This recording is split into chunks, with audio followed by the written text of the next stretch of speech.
Yeah, we should be live at some stage.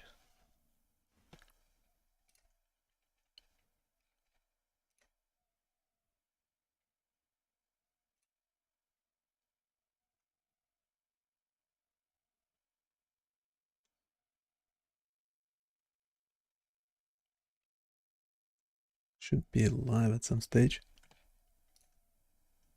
Settings. Okay, we're actually using.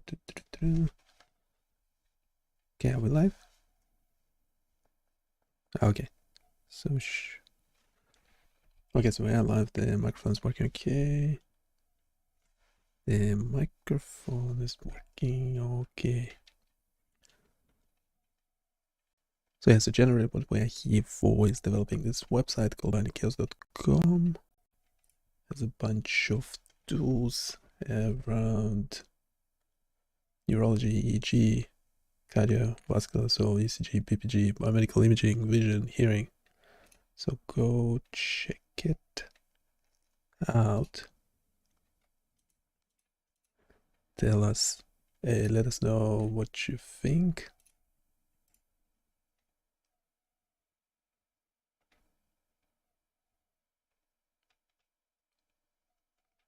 Let me know if you want me to cover any of those tools again.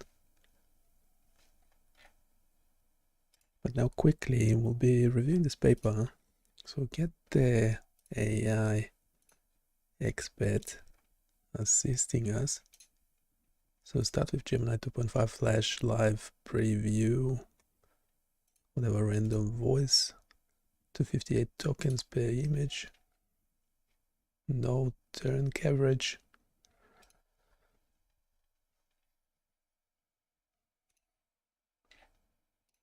Let's see what it can do.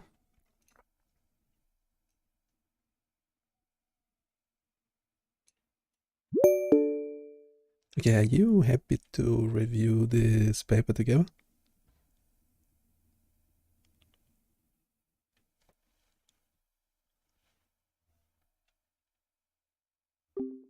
Bum bum.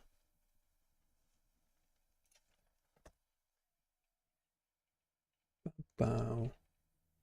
Stream. And live. Let's try the 2.5 Flash.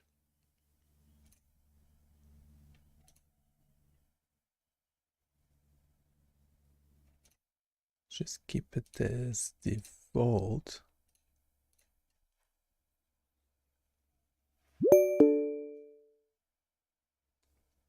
Are you happy to review this paper together? Yeah, absolutely. I'm ready to go through it with you. What specific parts would you like to focus on first? Okay, can we just go over the summary real quick? Can you just read it out? I'll comment along. Sure thing.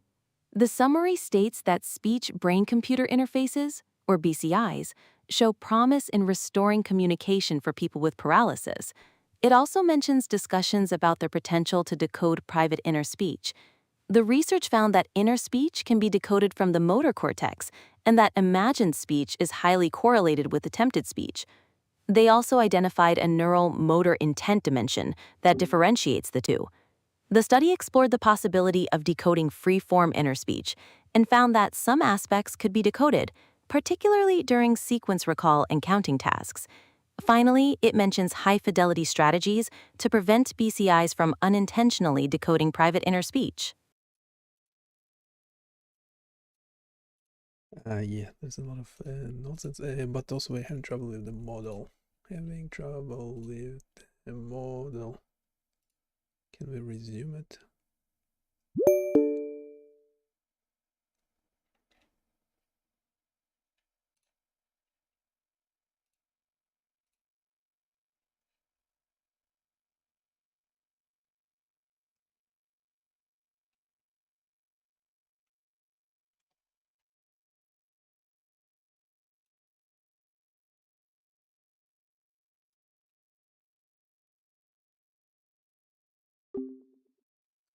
Yeah, no luck with the model. Okay, we have an overview, audio overview by Gemini. I'll just comment along as we listen to it. Welcome to the deep dive. We cut through the noise, bringing you, well, the really impactful stuff from new research. Today we're getting into something pretty mind-blowing, decoding inner speech, the voice inside your head, directly from the brain's motor cortex. That's the part usually handling movement, like actually speaking. Our mission here is to unpack this really fascinating research. It's about brain-computer interfaces, BCIs, and our silent thoughts. We're looking at how this could restore communication, but also what it tells us about how we even represent those thoughts silently. It's pretty deep stuff. Okay, let's really break this down. Think about someone living with paralysis. Just speaking, connecting. It can be incredibly difficult, sometimes physically exhausting. Right, huge effort. But what if you could just think the sentence and that becomes your voice? That's the core idea here, isn't it? Exactly.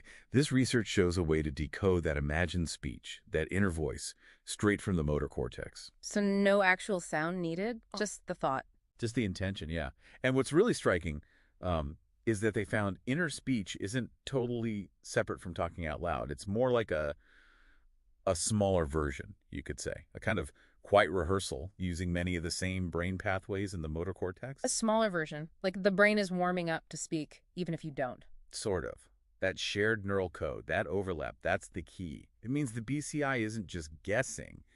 It's reading the brain's own preparation for speech, even the silent kind. That makes so much sense, and that shared code explains how they got such good results. Well, yeah, it's fundamental. Because the study showed people with severe dysarthria, that's real difficulty forming words, could communicate using this. Just imagine sentences. And pretty complex ones, too. Yeah, one person used a vocabulary of, 125,000 words? That's incredible. It's a massive vocabulary for a BCI system. Really impressive. And this is the bit I found really interesting. The users actually preferred using inner speech. Yes, that was a key finding. Because it took less physical effort, felt more comfortable. That's not just a technical win, it's about usability. Absolutely. User comfort, reduced fatigue. That's huge for making this practical, not just a lab experiment. But, this ability to decode imagined speech, it naturally brings up a big question, a really important one. The privacy question. Right, exactly. If you can decode intended silent speech, what about just random thoughts? Private stuff you're not trying to say. The whole mind-reading fear. Can the BCI tap into your thoughts when you don't want it to? And the researchers went right at that. They specifically tested for this mental privacy concern. Okay, so what did they find? Because that seems like a major hurdle. Well, the findings were pretty nuanced. They found that, yes, uninstructed inner speech, like if you're silently counting or maybe humming a tune in your head, that can potentially be decoded. There was a signal there. So the potential for leakage is real. It is. But, and this is the crucial part, they didn't just identify the problem, they developed ways to prevent it. High-fidelity solutions. Okay, solutions. That's good news. What kind of strategies are we talking about? Two main ones they highlighted. The first is this training method for the BCI itself. They called it imagery silence training. Basically, you teach the BCI to differentiate, to ignore the background chatter of your inner monologue unless you give it a clear signal you intend to communicate. So like noise canceling for thoughts. Kind of, yeah. It learns to filter out the unintended stuff. The second strategy is more user-controlled. It's a keyword strategy. You, the user, silently speak a specific unique word, like a mental password, maybe abracadabra or the paper mentioned chitty chitty bang bang, anything really unique. Okay. You think that word and that unlocks the system, tells it, okay, listen now. And that worked well. Extremely well. They got near-perfect accuracy in the test with the keyword, puts the user firmly in control. You decide when the BCI listens. Right, you're in the driver's seat. That seems absolutely essential for trust and adoption. Absolutely critical. So wrapping this up then, what's the big takeaway for you, the listener? This deep dive really highlights two things, I think. One, the just incredible potential here for BCIs to restore communication using silent thought. And two, maybe even more importantly, how vital it is to build these things with privacy and user control baked in from the very start. Exactly. It's technology meeting ethics, right from the design phase. It really feels like a significant step forward. It is. Now, we should be clear, we're not quite at the stage of decoding, say, complex, free-flowing, unprompted thoughts into perfect sentences yet. That's still a challenge. But this work dramatically expands how we understand the link between language, thought, and the motor systems in the brain. It's a tighter connection than maybe we realized. Yeah, definitely. Which leads to kind of a final, maybe provocative thought to leave you with. As this tech gets better and we can actually start to observe the neural flickerings of our own inner monologue, how might that change our understanding of what that monologue even is? That's a deep question. And, could new forms of expression, entirely silent ones perhaps, emerge from this? It's fascinating to consider. I don't know why the end of the Notebook LM conversation becomes the last couple sentences are super quiet. Surely that can be easily fixed, but that's been a problem for quite some time.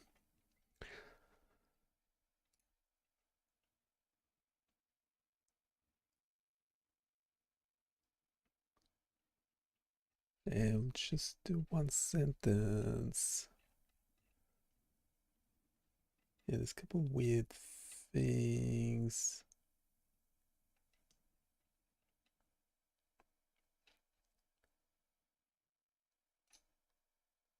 What's only the motor cortex used or other areas of the brain? And if no other areas of the brain were used, why the motor cortex was selected?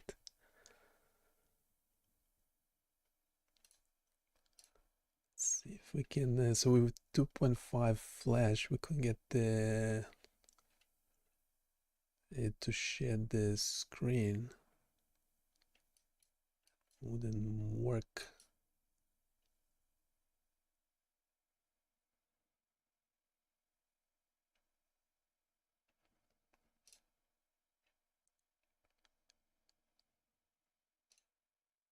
Can you give me the conversational bottom line? It's very verbose. The responses. Okay, this is better. The bottom line is that when you have inner speech, talking to yourself in your head, your motor cortex, the part of the brain that controls your movements, is active. The study found that inner speech isn't just a random thought. It's a lot like a smaller, quieter version of actually speaking out loud. They chose to study the motor cortex because scientists already know it's a key player in physically producing speech. The research aimed to see if they could decode a person's inner speech from this area, which could be a big step for developing technology to help people who can't speak communicate again. Okay, obviously this voice is not great. And so the other main reason we're looking at this data is because they published the actual data. So in theory, we should be able to reproduce the results.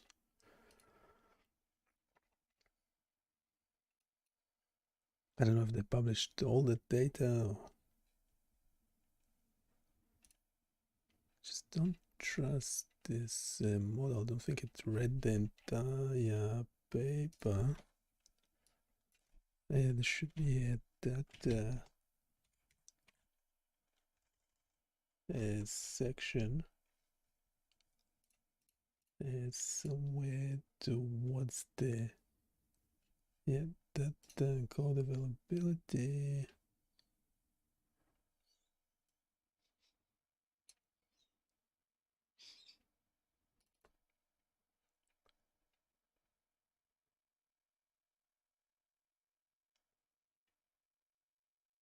I will just test the thing if it actually read the whole paper. Just in a quick response, so the dataset for used in this study was published. What platform was it published on? And was it a complete dataset or some sort of metadata?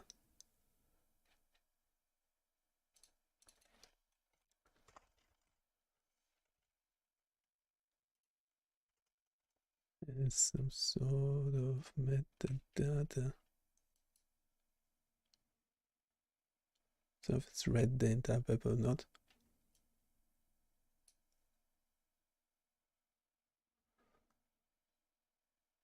Yeah, it's picked up the Dryad. So we did download like 10 gigabytes of it.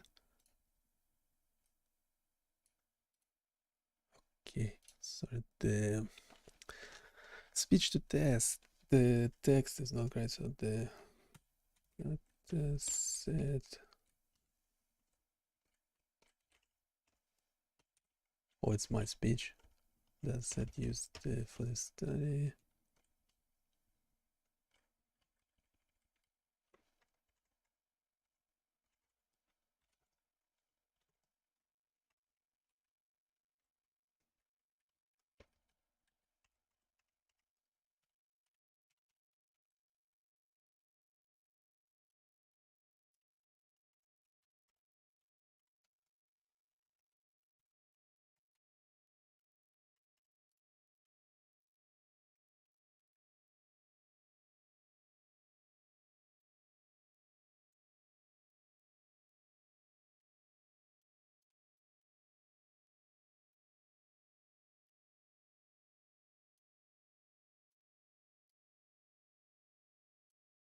It doesn't specify if it's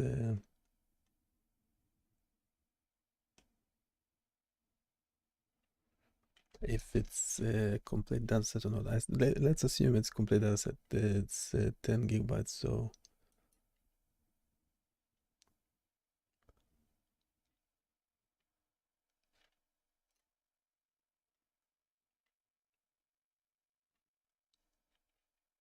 let's actually load it into a different model as well.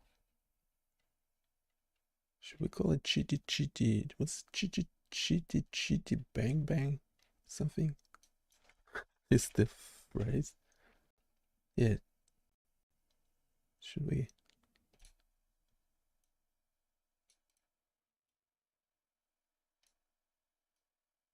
It's too long.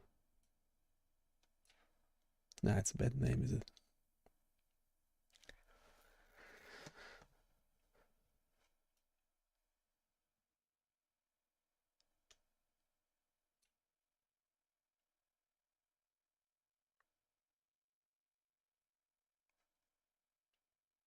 I wonder if there's a Kaggle competition around this dataset or something. But then if they really published the entire dataset, would not be possible to do. Well, because you need a private set. I mean, you can still do something.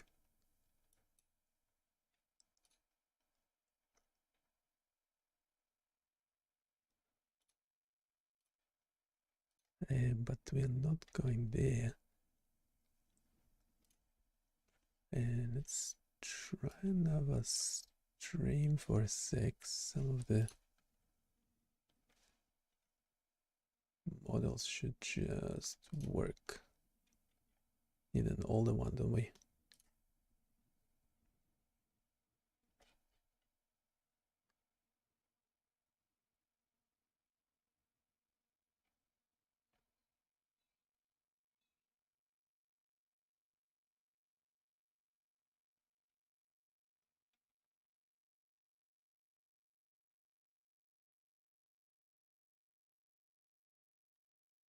There's a principal component analysis, is there?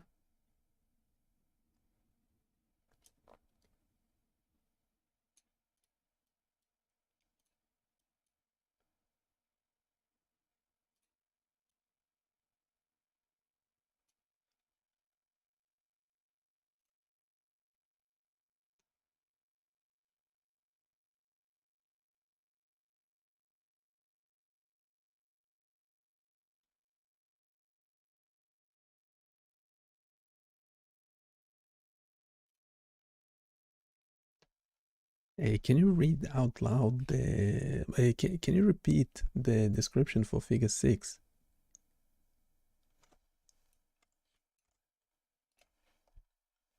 I'm not using a voice model.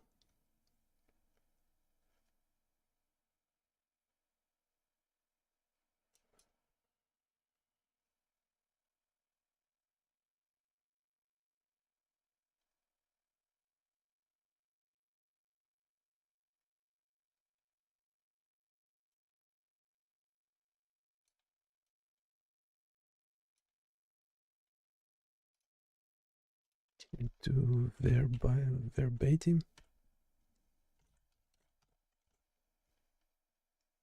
If it's actually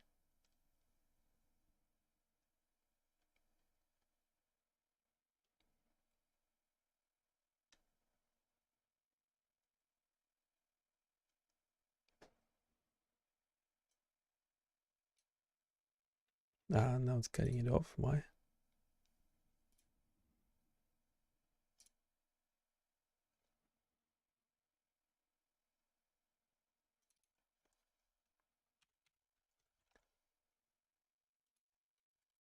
We need the complete.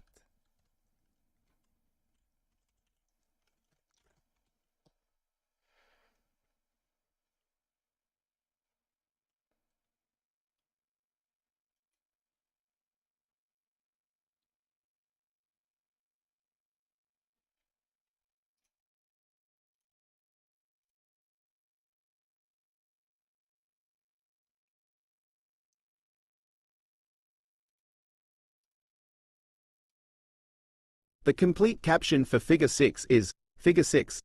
Motor cortex contains a neural dimension representing motor intention that can help distinguish attempted speech from inner speech. A. For T12, PCA projections of all 14 conditions, 7 words each for attempted and inner speech, show that the concentric view, left, reveals shared word structure, attempted, solid, inner, dashed, while the rotated view, right, highlights a clear separation along the motor intent dimension, defined as the vector between each behavior's centroids. See Methods 8.4. BD. PCA projections for T15, T16, and T17. E. Cross-validated Euclidean distances reveal that word-related modulation, within behaviors, turquoise, pink, is similar to T12, T16, and T17, or smaller than T15. The motor intent modulation, across behaviors, yellow. Error bars indicate 95% CI. F. Example confusion matrices for T16 show that removing the motor intent dimension increases cross-behavior confusion. G. Left. Word accuracy, indicating correct word decoding irrespective of the decoded behavior, remains similar before and after removal of the motor intent dimension. 95% cis-intersect. Right. Behavior accuracy, indicating correct behavior decoding irrespective of the decoded word, drops significantly after removal, non-overlapping 95% cis for all participants.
Yeah, so somehow it's detecting it as can you just do a quick response? Why are you saying the thing is copyrighted and you can't actually read the PDF? Considering it's what is it, open source, publicly available open source paper.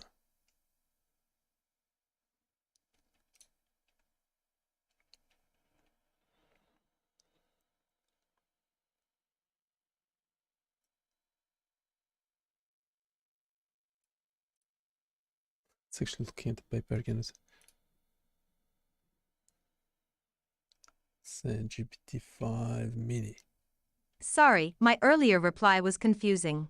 Quick clarification. I can read and summarize PDFs you upload. If you provided the paper, I can analyze it. What I avoid is reproducing long verbatim excerpts of copyrighted works unless you provide them, but summarizing, explaining, or extracting short quotes is Okay. So it's fine.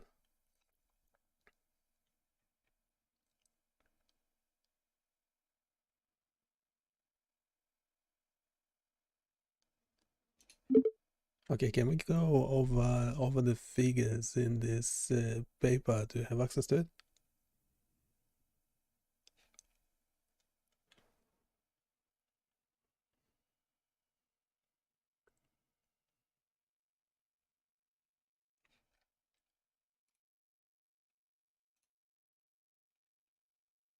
Extract the I can. text. Please choose how you want to proceed.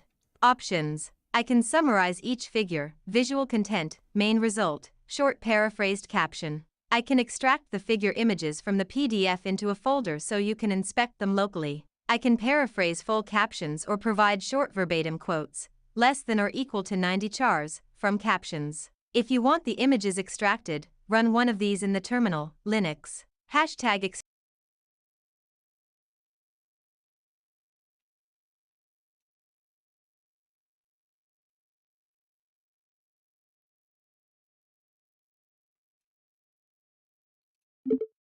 Okay, I didn't get it. Do we need to extract the images or can we just work with the PDF?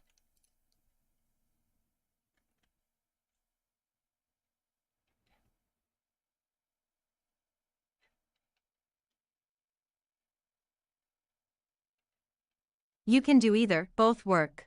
Quick guidance so you can pick. Work with the PDF directly, no extraction. I can read/paraphrase captions, summarize each figure, or locate figure 6 from the PDF text you uploaded and produce a paraphrase or short quote. This is fastest if you want textual captions or a Okay, can we do figure 1 insert F?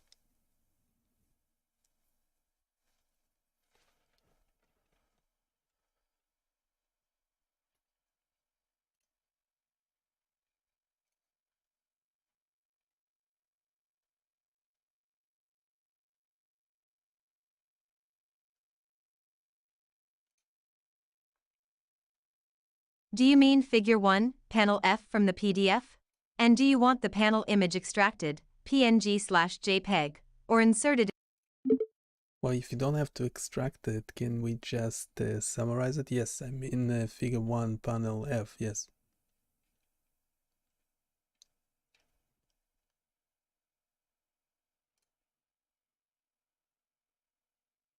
We need a quicker model. Do you want a very short, 1 to 2 sentences, paraphrase of figure 1 FS caption, or a slightly more detailed description plus interpretation of the panel image? Tell me short or detailed and I'll summarize figure 1 panel F. Detailed.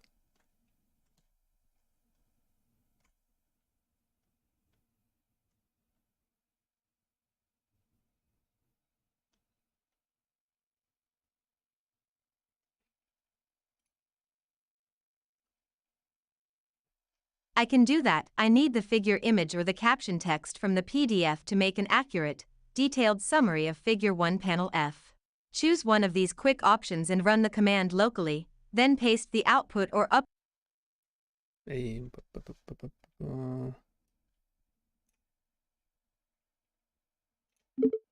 You have access to the PDF.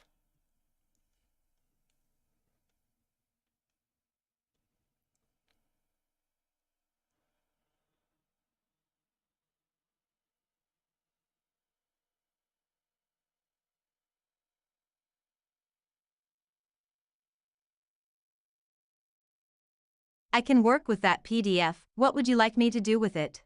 Here are common options. Okay, this is GPT-5 mini. We need a different model.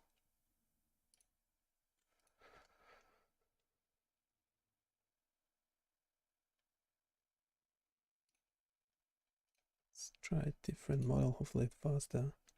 That sounds like we need to extract.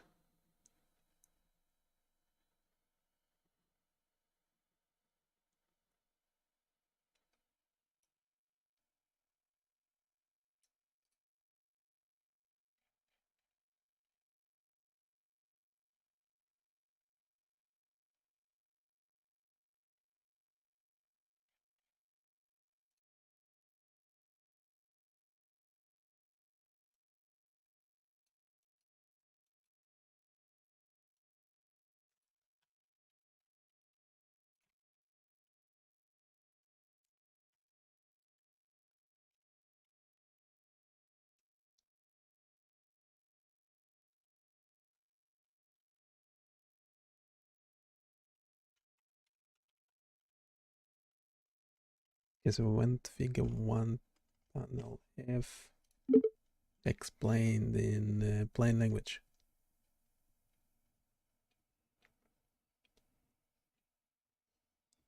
Figure 1, Panel F, explained in plain language.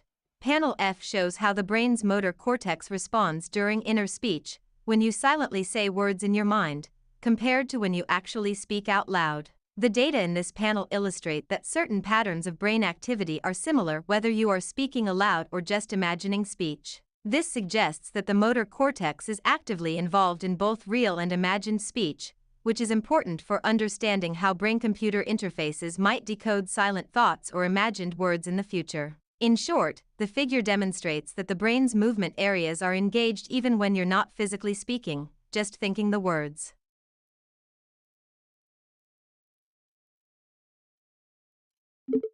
Hey, can you explain the title of within figure 1F, the title of each chart?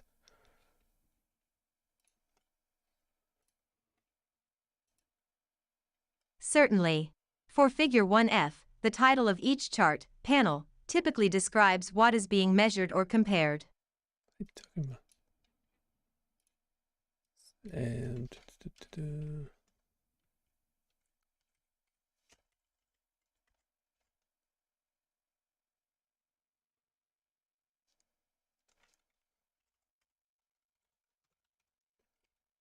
explain data within figure 1F.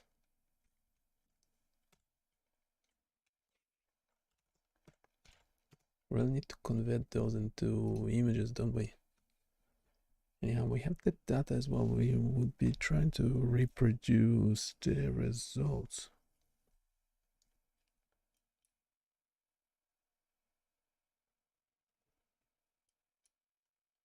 Does it have overt? No, it doesn't. It says inner speech.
one.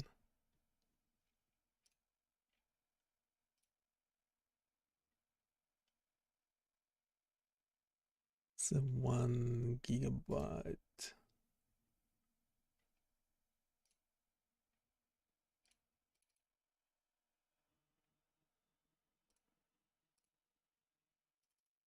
It's a weird folder in it.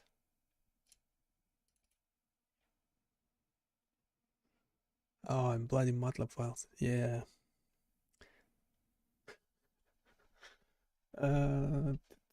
So can we extract all the text?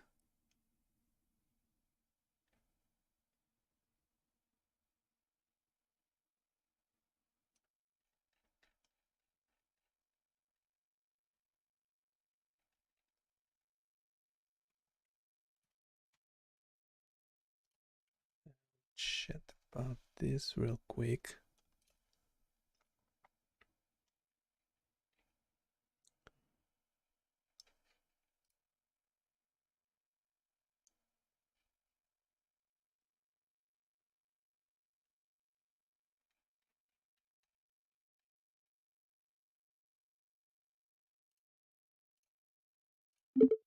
Okay, so just very quick responses. Can you give a one sentence summary of what the dataset is?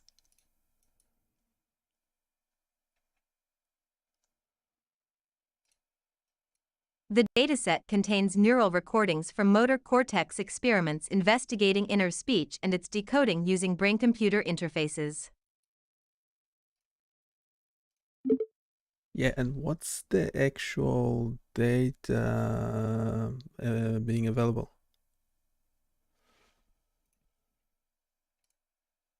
The dataset was made available on July 27, 2023, according to the Dryad repository. Now, what is actually in the data files? Do we have the raw brain data or not, or is it the metadata?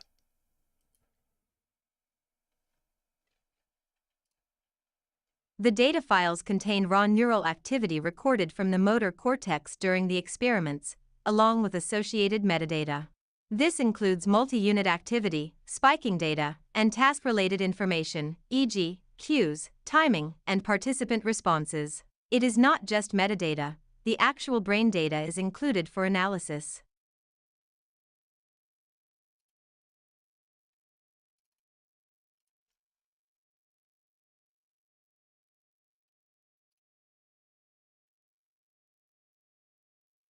Okay, that's actually interesting.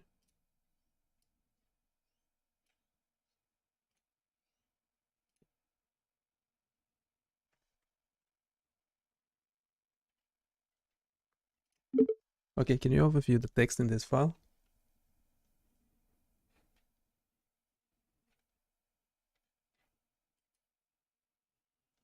This file provides a detailed description of the Chitty Bang Bang dataset, which involves instructed delay sentence production experiments with inner speech and a keyword.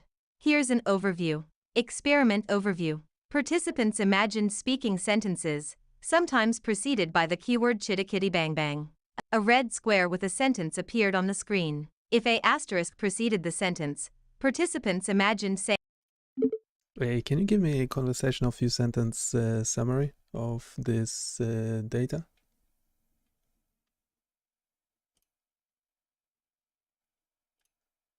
This dataset contains neural recordings from instructed delay experiments where participants imagined speaking sentences, sometimes preceded by the keyword Chitty Bang Bang, to test a BCI's ability to decode inner speech in real time.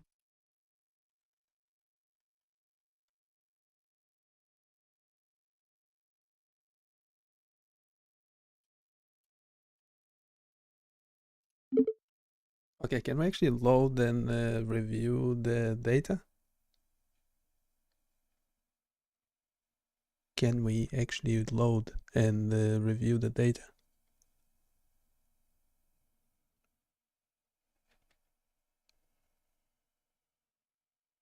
Yes, you can load and review the data. The .mat files in the Okay, is there can we do it in JavaScript by any chance? So I would like HTML with JavaScript in standalone thing.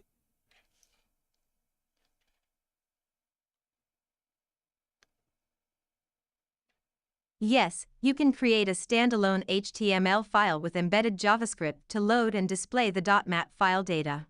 However, JavaScript cannot directly read .mat files because it doesn't have built-in support for MATLAB file formats. You can use a library like mat4.js to parse .mat files in the browser. Here's an example of a standalone HTML file that Okay, so just a quick summary. How does the code works? What would it do? Just in 2 sentences.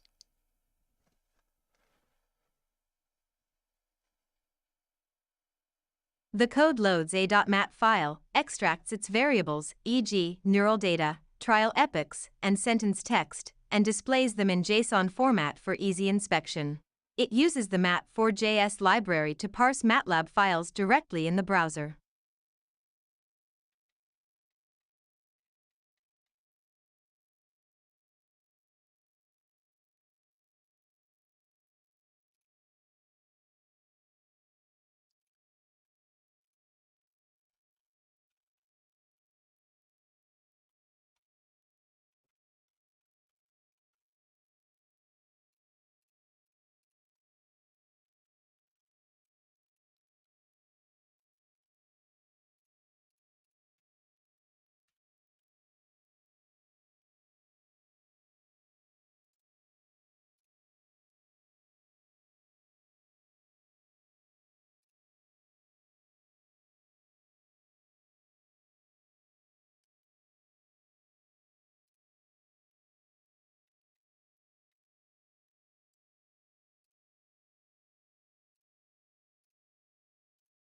Yeah, going into agent mode.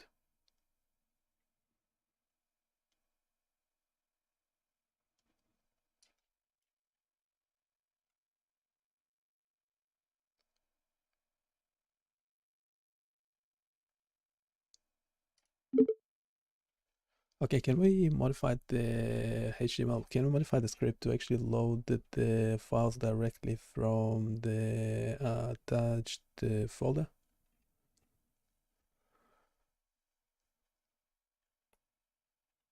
Web browsers cannot directly access local folders or files on disk for security reasons. They can only read files selected by the user via an AND-LT. Okay.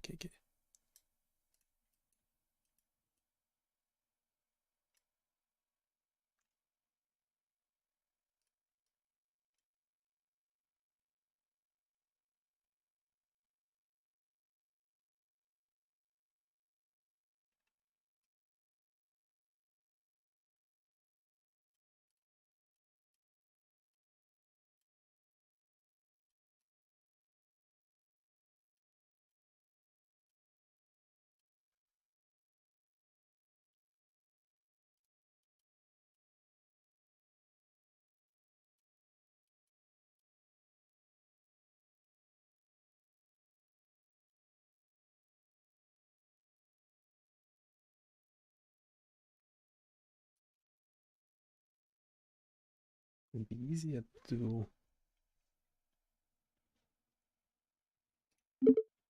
Would it be easier to convert the files first?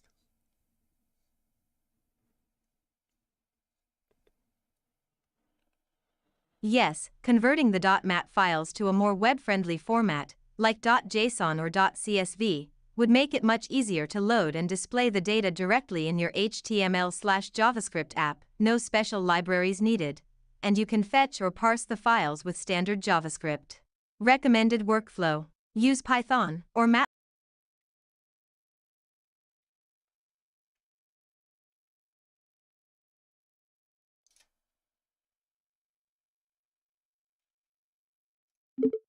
Okay, can we generate the Python script, add a new Python file that will convert the MATLAB files?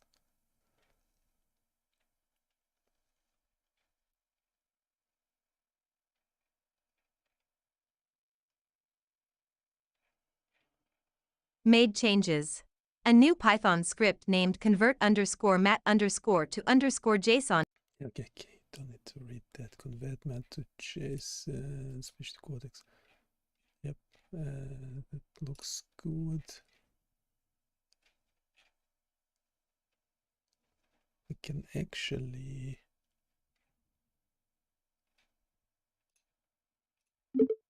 can you actually run the Python script for me and test that it's working okay? Because I want to do it in I can't AI run terminal. scripts directly myself, but you can easily test it in your terminal. Here's how. No, wait a second. Can you run it in the terminal for me? Of course you can. We were doing it last time.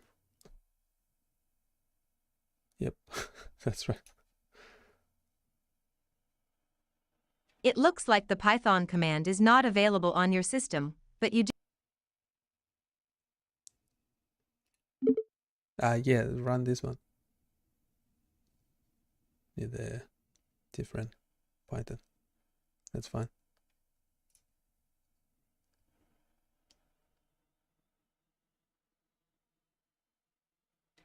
Okay, did it convert? The script failed because some variables in the .mat files are number py arrays, end array, which JSON.dump cannot serialize directly. To fix this, you need to convert all arrays to lists recursively. I'll update the script to handle nested arrays and objects so it can serialize everything to. Okay, can you run it for me?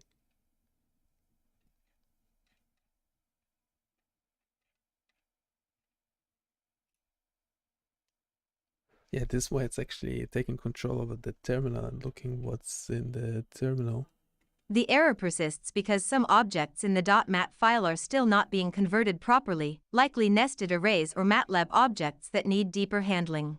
I'll update the script to handle more cases, including converting tuples, bytes, and possibly MATLAB objects, and ensure everything is serializable.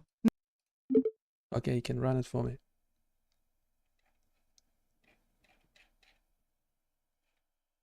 It updated the Python script.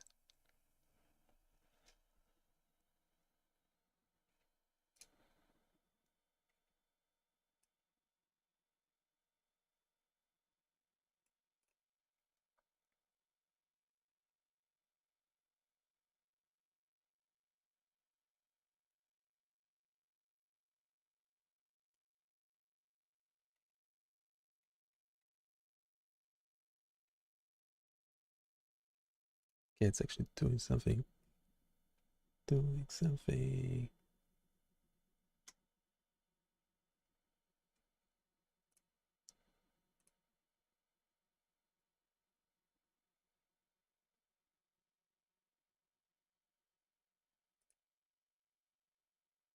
this might be taking a while.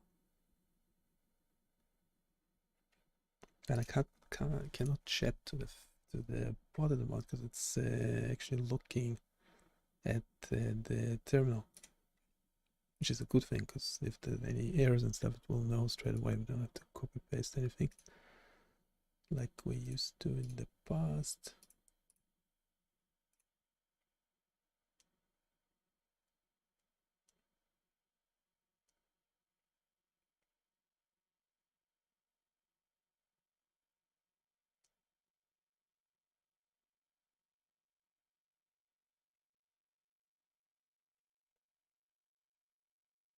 Okay, so it's saved it as JSON file in the same folder, which is okay.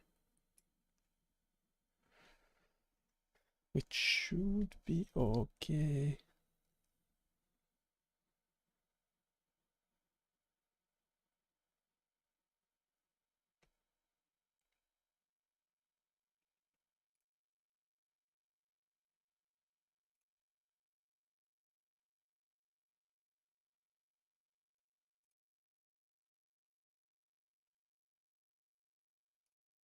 I guess when you're having MATLAB files to begin with, it's not a good sign. It means something was done to them.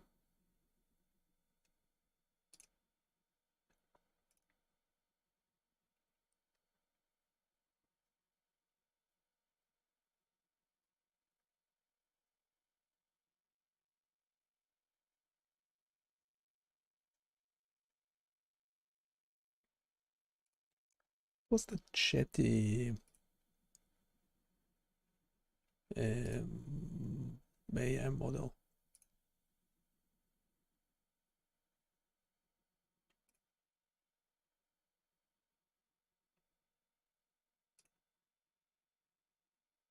If you have data stored in MATLAB files, does it mean it's raw data or something was done to it? So it's essentially some sort of metadata. It was already processed somehow. Can you just do a quick response? It depends on the context. MATLAB files can store both raw data and process data. It really comes down to how the data was saved. If it's just raw data, then it's basically untouched. But if some processing was done before saving, then it includes that processed form.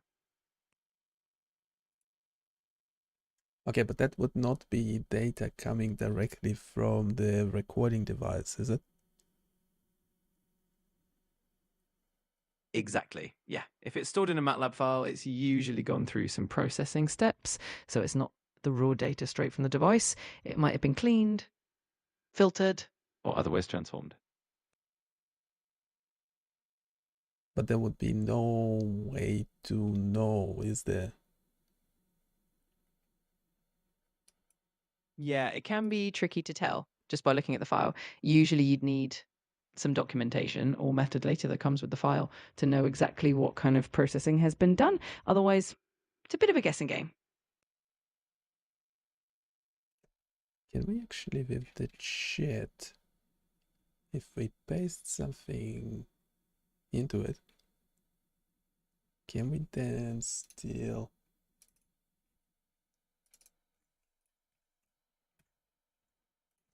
chat to the thing?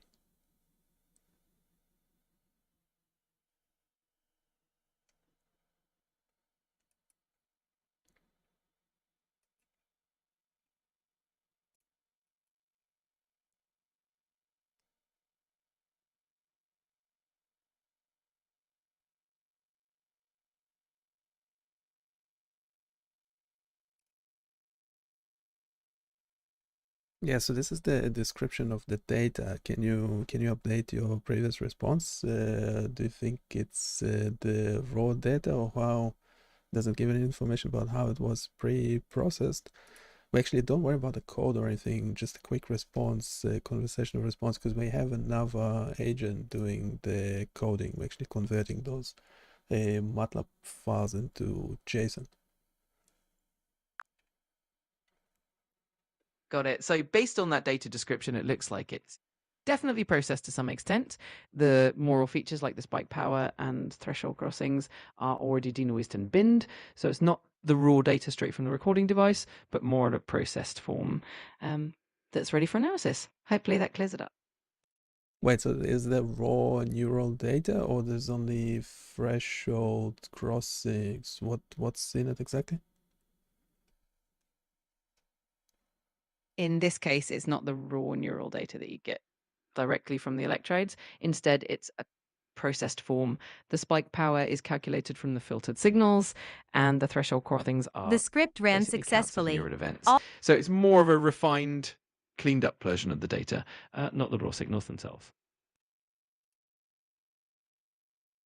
Again, can you go over it real quick? Explain each part of the data. Just make it conversational and fun.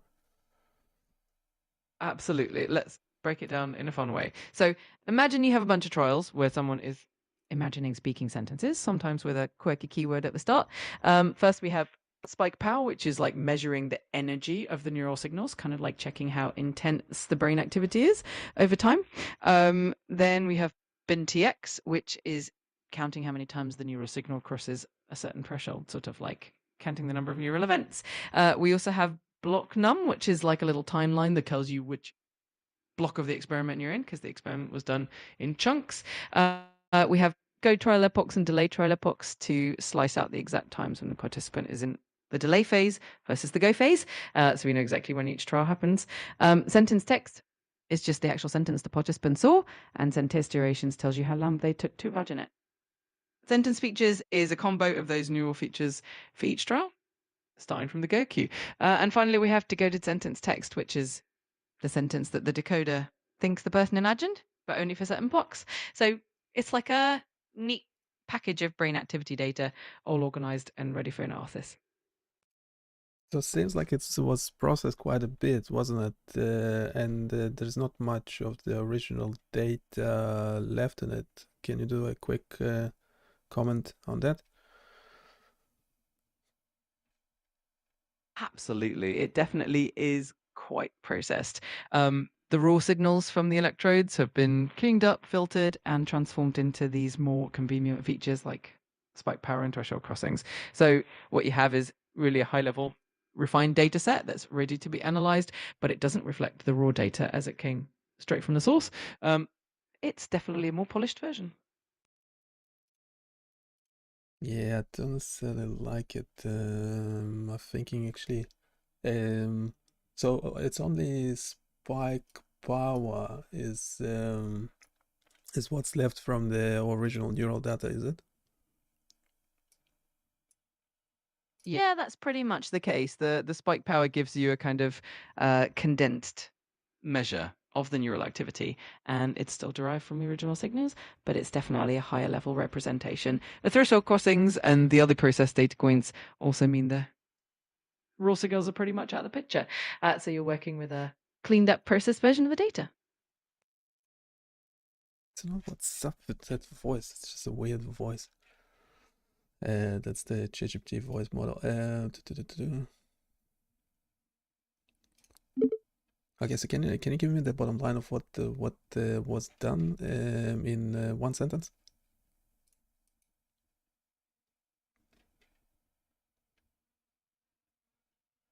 All MATLAB.mat files in the folder were successfully converted to .json format for easier use in web applications.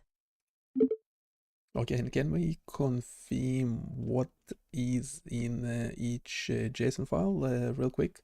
Just how many different data types are there?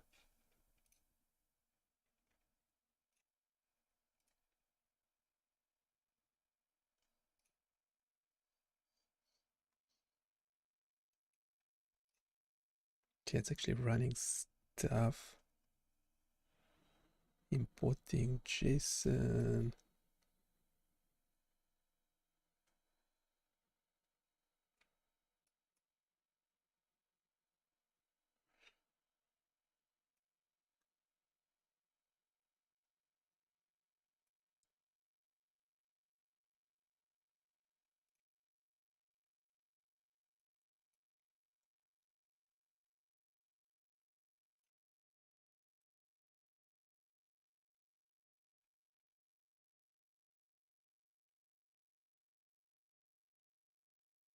Yeah, it should be all the same. It's actually checking 1, 2, 3, 4 of them.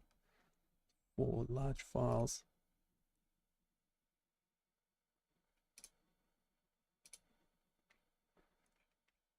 It's doing the third one or the fourth one.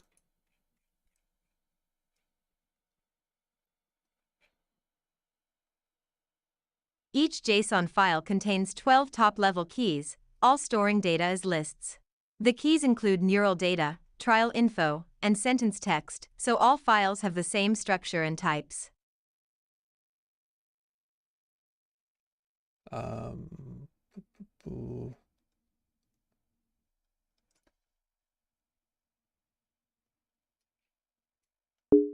Oops. Oh, it's just crashed on me. I was trying to, not by mistake, loaded the JSON file into the chat. Yeah, don't do that. Don't do that. That didn't go well. Can we quickly reload?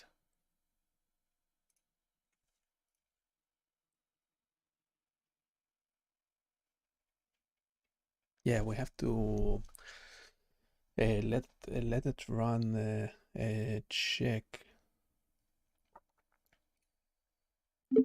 Okay, so based on this README that describes the data, can you check just take one of the JSON files and just check that whatever top, just some small part of it to see if the description makes sense.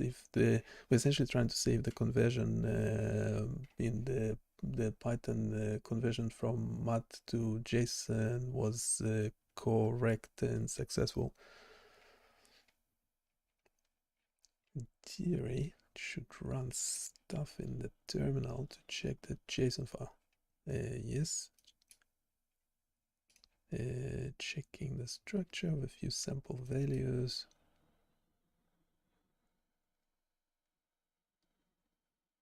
Printing first block number.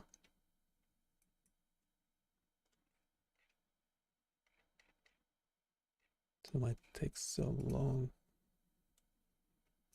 Okay, we got a printout. The JSON file structure matches the README description. All expected top-level keys are present. Sentence text contains sentences as described, with the keyword Q. Go trial epochs and block number have the correct format and values. Bin size is present and matches the expected type. This confirms the conversion from .mat to .json was successful and the data is correctly represented.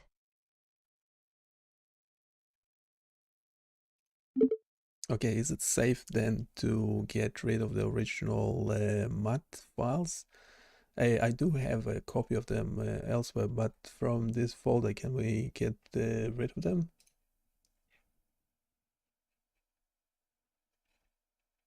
Yes, it is safe to delete Yes. the original .mat files from this folder since you have verified the conversion and have backups elsewhere. Okay, can you actually do it for me? Can you do it for me in the terminal?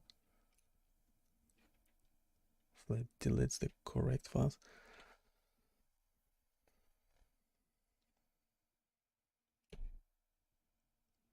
Yes. All .mat files have been deleted from the chitty-kitty-bang-bang folder. Only the Yeah. JSON files and other non-MAT files remain, as requested. Okay, so now that we have JSON files, how do we go about updating the index.html script? It's meant to load. You should update your HTML and JavaScript to load and display .json files instead of .mat files. Here's how. Change the Why are you doing that?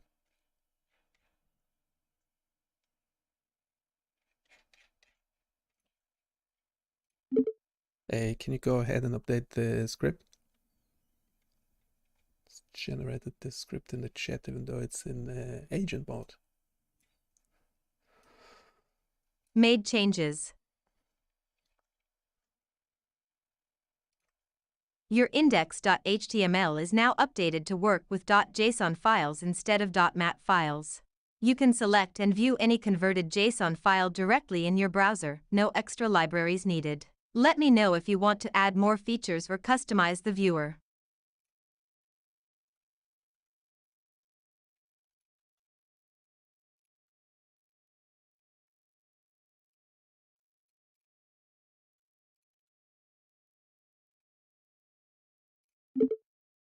Okay, so the JSON files will be just loaded for review. Can we just load some of the data and show it in on the panel in the index.html?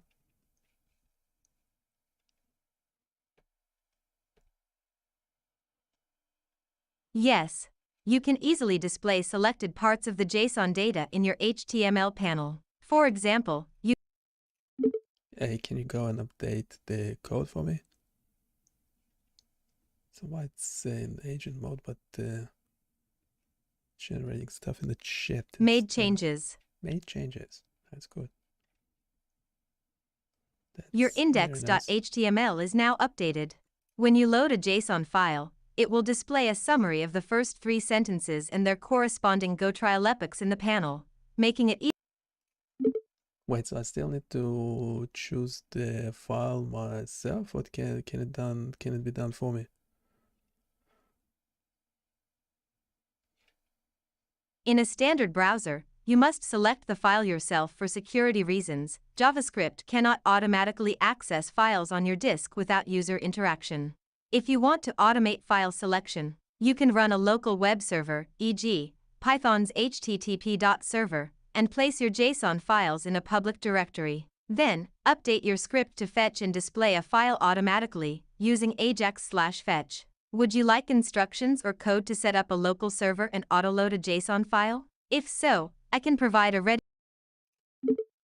Okay, not server. We're not going for a server at this stage. But can we just preload? Can we make the selection of the file easier on the page?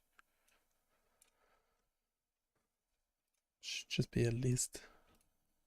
Yes, Running it locally, you can so- make file selection easier by listing available JSON files in a drop-down menu, so the user can pick one instead of browsing their file system. Okay, can you update the code for me? Also, we are currently just running it locally, so there should be no security problems for now.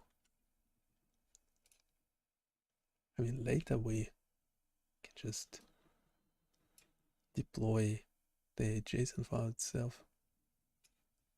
Made changes. Your index.html now features a drop-down menu listing all available JSON files in your data folder. You can select a file from the drop-down, and the summary will be displayed automatically, no need to browse your file system. If you add or remove JSON files, just update the and/lt, select and/gt options in the HTML. Let me know if you want to make the file list dynamic or add more features.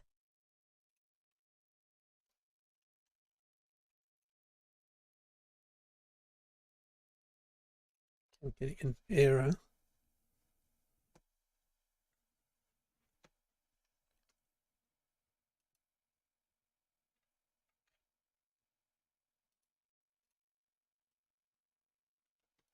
Okay, we can apply the fix.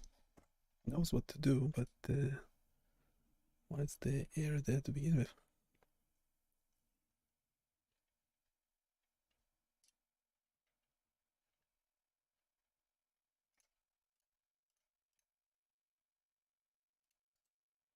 Snap.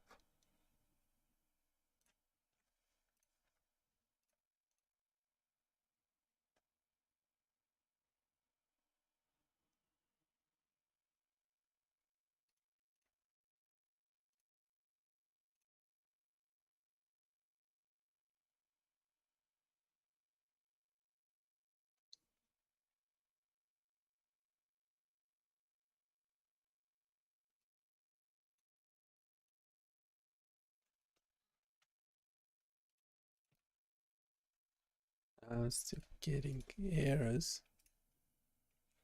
I think the files are also too large.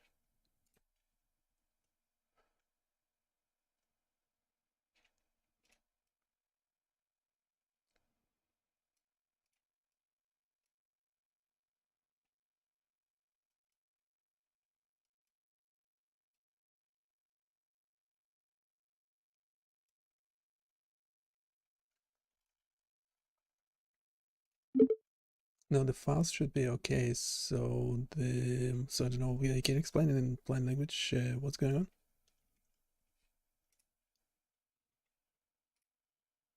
Sure. Here's what's happening in plain language. Your web page lets you pick a JSON data file from a drop-down menu. When you select a file, the browser loads it and shows a quick summary of the first 3 sentences and their related experiment timing. This helps you quickly review and check the contents of your neuroscience experiment data, no coding or manual file browsing needed.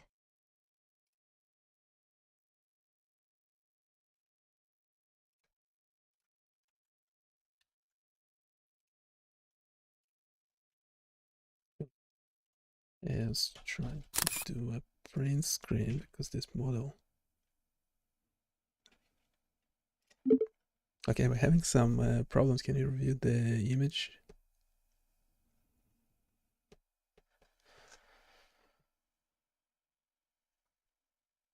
From your screenshot, the web page loads and the drop-down is visible, but when you select a JSON file, you get a syntax error. Unexpected end of JSON input in the console. This means the browser is able to fetch the file, but the file is empty or not valid JSON. What this means: the file exists at the path, but its contents are either empty or corrupted. The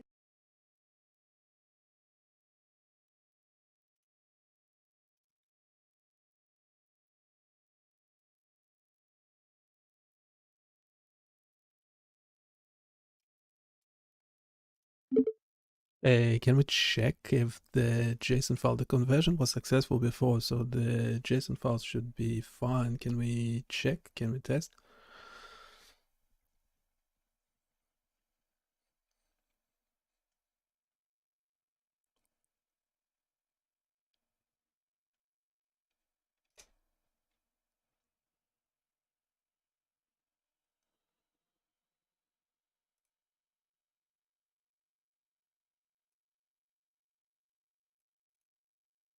Okay, running some Python script to check the JSON files.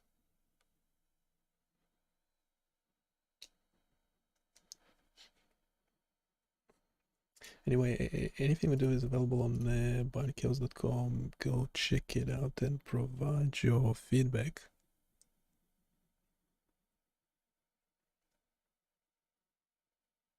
And let me know if you wanted to review or focus on one of the tools. Any specific tools?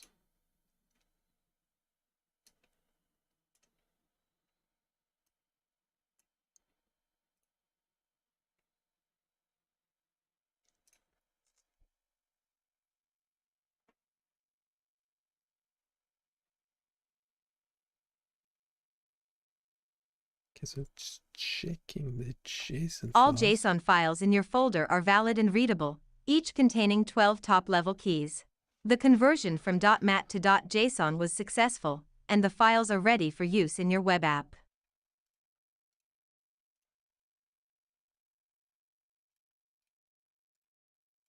Okay.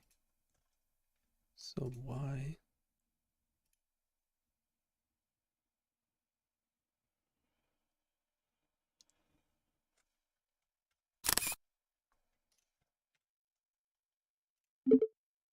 Okay, that's good to hear, but I'm still having trouble loading. You can see the image attached. Now it just snapped.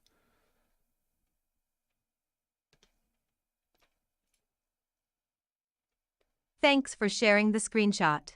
The snap error means the browser tab crashed, which is rare for simple JSON viewing. This usually happens if the browser tries to process a very large file or a huge data structure in memory. Likely causes: the JSON file is very large, e.g., contains huge arrays/matrices. Okay, can you update? To update the HTML code, I assume.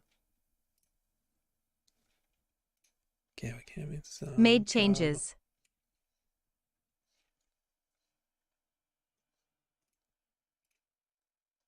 Your script now only displays the first sentence and its gotrial epochs from the selected JSON file, making it much safer for large datasets and preventing browser crashes. You should now be able to load and review your files without issues. Let me know if you want to add more features or controls.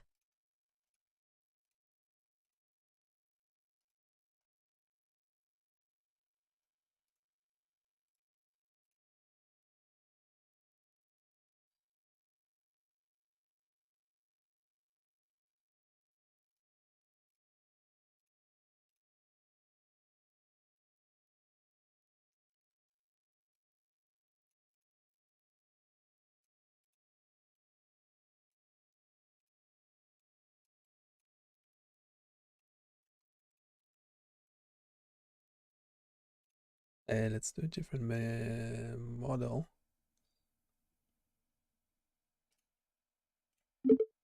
Okay, it still snaps. Can we check the code? The JSON file is too large or something.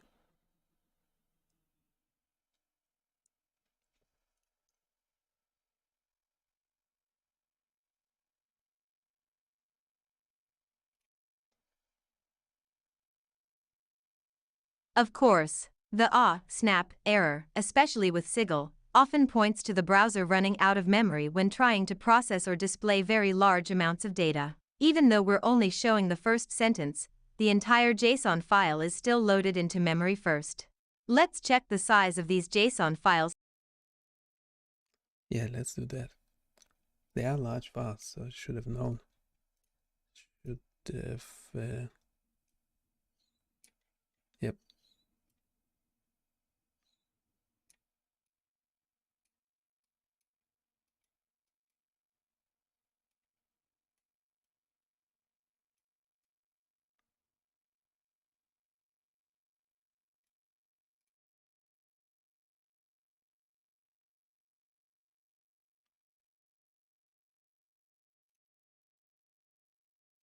I don't know why we needed the Gemini 2.5 Pro for it.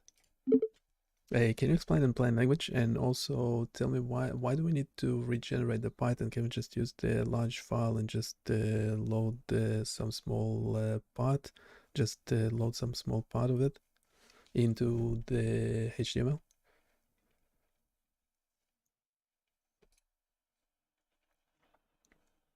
In plain language, your JSON files are very large, over 1 to 2 gigabytes each. When your browser tries to load one, it reads the entire file into memory, even if you only want a tiny part. This can crash the browser, even if your script only displays a small summary. What? Why does this happen? Browsers in JavaScript don't have a way to stream or partially read a local JSON file. The browser must load the whole file before your code can access any part of it. If the file is huge, this uses too much memory and causes a crash. Why regenerate with Python? A Python script can read the big file and save just the small part you need, like a summary, into a new, tiny JSON file.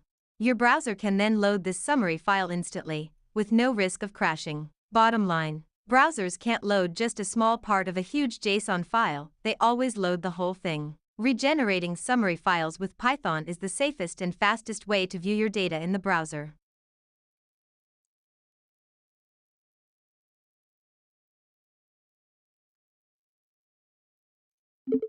Is this related to medical coding?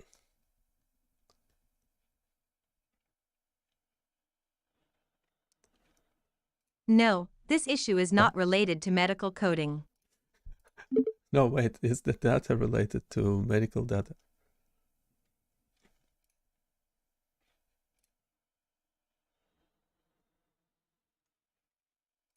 Yes, the data is related to neuroscience and brain-computer interface experiments, which involve human subjects and neural recordings.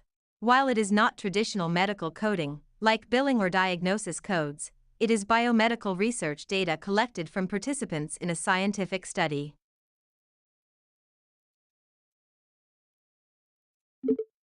Okay, I got the MATLAB files back in, because before we deleted them because we converted them into JSON, so we deleted the original files. But the original files are only half or third of what the newly generated JSON files are. Can you explain why that might be the case? Looking at the convert mat to JSON Python script. Just give it the whole folder. Okay, Yes, I can explain.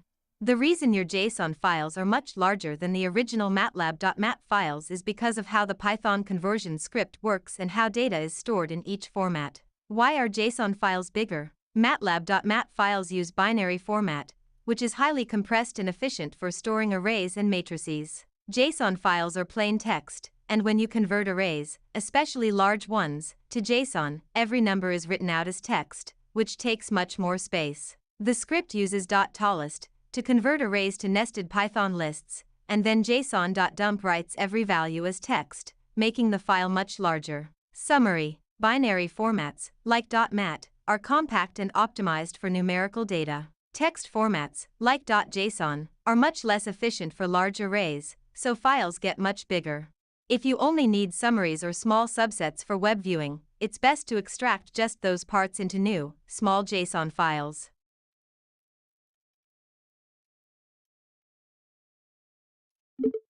Okay, so looking at the folder structure, are we updating the convert mat to JSON Python script, or what are we doing?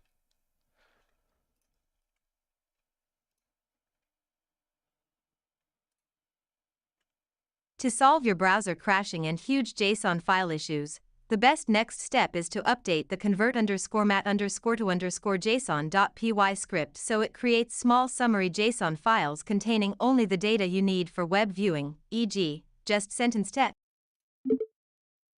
Okay, so we're updating the convert mat to JSON Python file. Is that correct? If so, can you just go ahead and do it? Just actually select the file or something. Should have access to all the folder. Made changes. Made changes. Obviously, we need to run it again. Well, it's still working on it.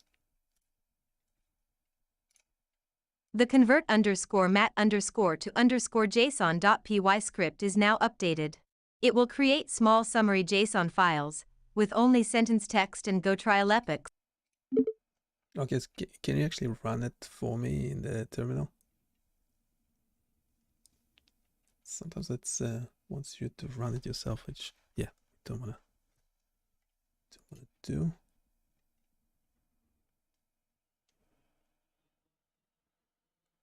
No, it's actually doing it by itself. So it generated like an AI terminal, because it's then looking at the output and will let us know if there are any issues with the conversion. So hopefully now the conversion will be the converted JSON files will be much smaller.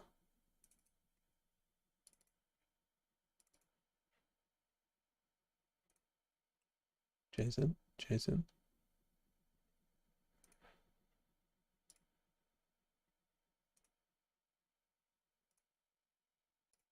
Kept the original JSON files as well.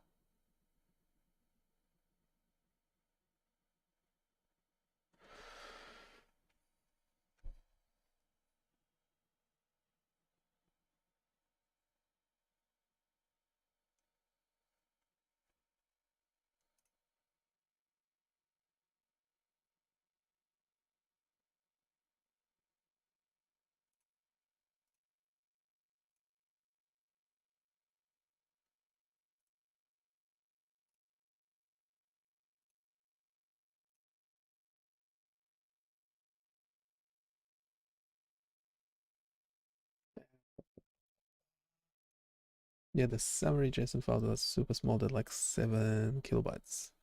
So it's just for us to be able to display something in the HTML viewer.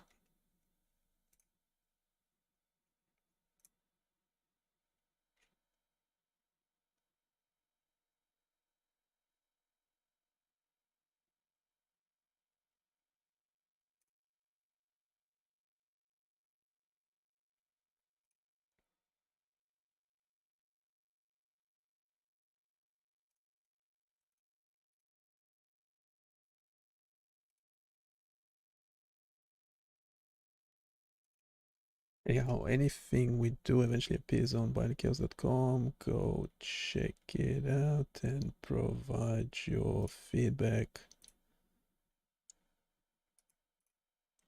And might continue next time.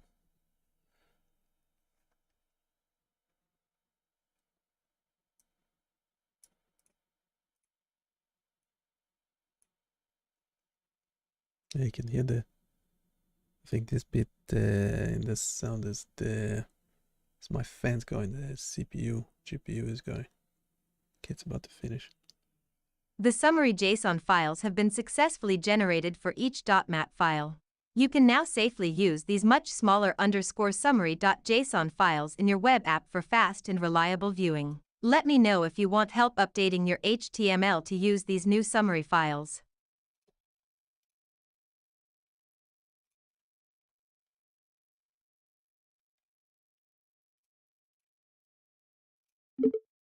Yes, can you update the index HTML?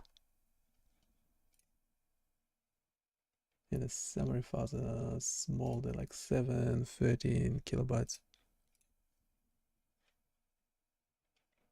Made changes. Made changes. Your index.html is now updated to use the new summary JSON files. You can safely select and view these files in your browser without crashing or memory issues. Let me know if you want to further customize the viewer or add more features.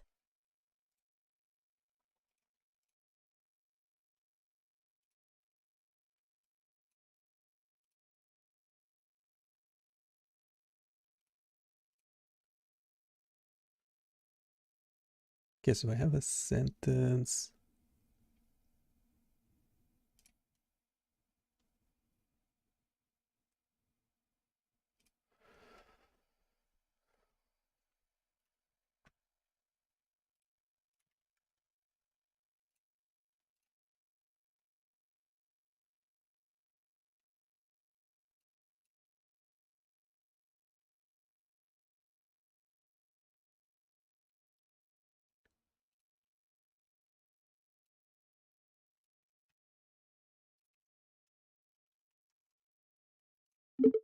Okay, so I get this output. What does it actually mean? Can you explain?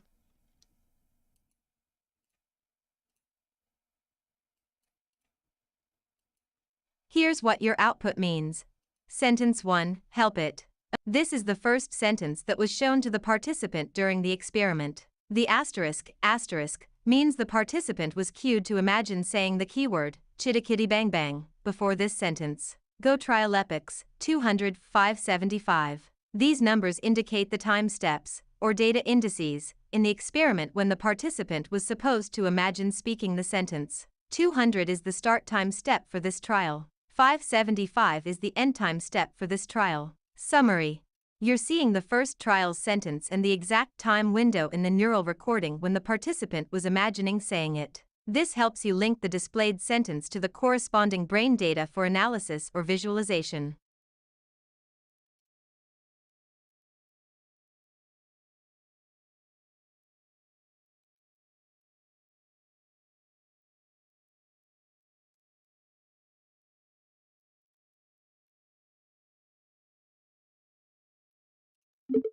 Okay, just a quick one. Considering, yeah, we'll spend most of the time converting from the binary MATLAB file.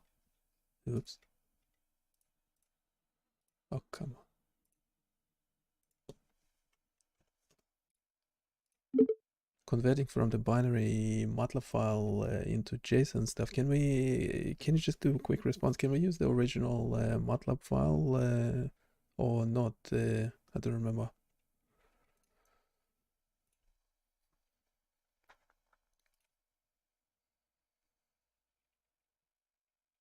Yes, you can always use the original MATLAB.mat files for analysis, visualization, or further data processing in Python or MATLAB.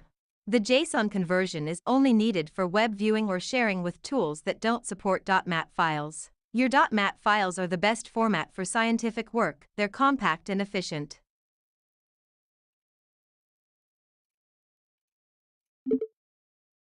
Okay, but ideally I want to do, should it be, okay, for us to display like a dashboard in index.html. So we want to display a dashboard in index.html, but first we want to pre-process the original MATLAB files again in Python. How would we go? How would you go about it?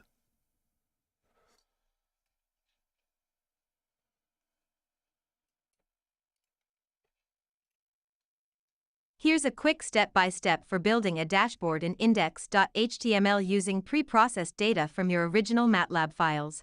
1. Pre-process the MATLAB files in Python. Write a Python script that loads each .mat file and extracts only the data you want to show on your dashboard, e.g., summary stats, key variables, or small. Okay, we'll actually start reading the code.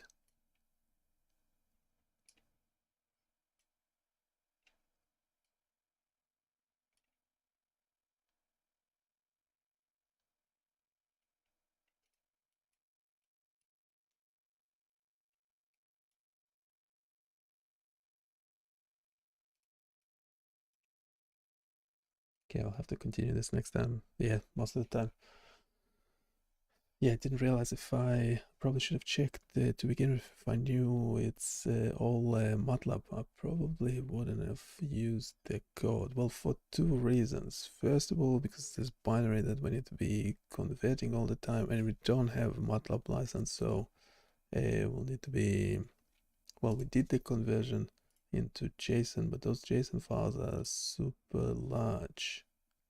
Maybe that's okay. I don't know.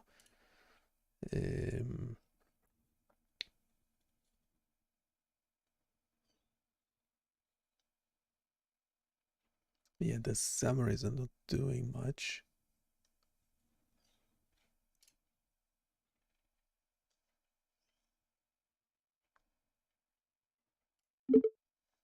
Okay, the summaries are not actually very useful. Can we actually get rid of these files in the terminal? Can we delete them?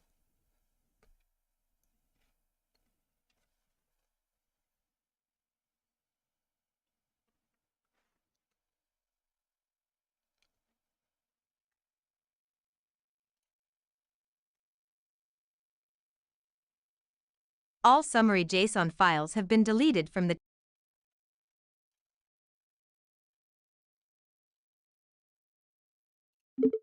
Okay, now with the large JSON files, can we load a part of it instead of?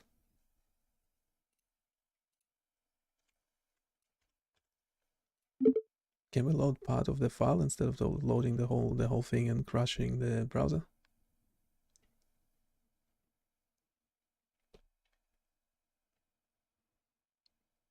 No, in a browser you cannot load just part of a local JSON file. The browser Why? always loads the entire file into memory before your JavaScript can access any part of it.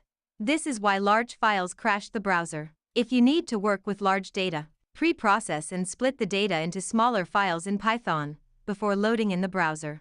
Or use a backend server, Python/Flask, Node.js, etc., to stream or serve only the needed parts. Summary: browsers can only load whole files, not partial reads. For big data, always pre-process into small chunks or summaries before using in HTML/JavaScript.